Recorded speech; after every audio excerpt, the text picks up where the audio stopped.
அப்போது ஆகஸ்ட்லேருந்து கம்பேக் உறுதி அப்படி தானே? நான் அழுதுருவேன், போயிடு. இன்னைக்கான மூவி அப்டேட்ஸ் டே 47. ஸோ இன்னைக்கான முதல் அப்டேட் அப்படின்னு பார்த்தீங்கன்னா, யோகி பாபு அவர்கள் அவரோட 300வது படத்தை வந்துட்டு ரிலீஸ் பண்ண போகிறாரு. இந்த படம் ஜூலையில் தான் ரிலீஸ் ஆக போதாமா. இந்த படத்தோட பேர் வந்துட்டு அர்ஜுனன் பேர் 10 அப்படிங்கிறது இந்த படத்தோட பேர். இதுக்கு நான் முன்னாடியே வந்துட்டு இந்த படத்தோட அப்டேட்டுங்கிறது பேசியிருப்பேன். அப்போ எனக்கு இதுதான் இவரோட 300வது படம் தெரில. பட் இப்போ இது இவரோட 300வது படம் அப்படின்னு சொல்லிட்டு ப்ரமோஷனுங்கிறது பண்ணிகிட்டு இருக்காங்க. ரொம்ப பெரிய விஷயம், ரொம்ப பெரிய மைல் ஸ்டோன். ஸோ அவர் கன்ஃபார்ம் இதுக்கு நம்ம குடோஸ் கொடுத்தே ஆகணும். பார்க்குற படம் எல்லாத்துலேயும் அவர் இருப்பார், நம்ம எல்லாத்துக்கும் ஞாபகம் இருக்குன்னு நினைக்கிறேன். ஸோ அவரோட 300வது படம் பயங்கரமான ஒரு விஷயம் தான், பயங்கரமான மைல் ஸ்டோனும் கூட. அவருக்கு நம்ம ஒரு கங்கராட்ஸுங்கிறத சொல்லிடலாம். 2வது அப்சஷன் படம் பயங்கரமாக ஹைப் பண்ணி விட்ட படம், எல்லாத்துக்குமே ஞாபகம் இருக்குன்னு நினைக்கிறேன்.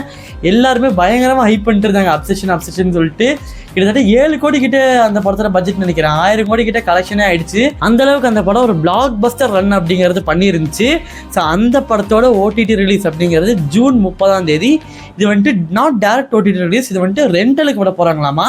ப்ரைம் வீடியோவில் ஜூன் 30ஆம் தேதி ரெண்ட்டுக்கு விட போகிறதாக அப்டேட்ஸ் அப்படிங்கிறது வந்துட்டுருக்கு. இன்னும் அஃபிஷியலாக அமேசான் கிட்டேருந்து எந்த அப்டேட்டும் வரல.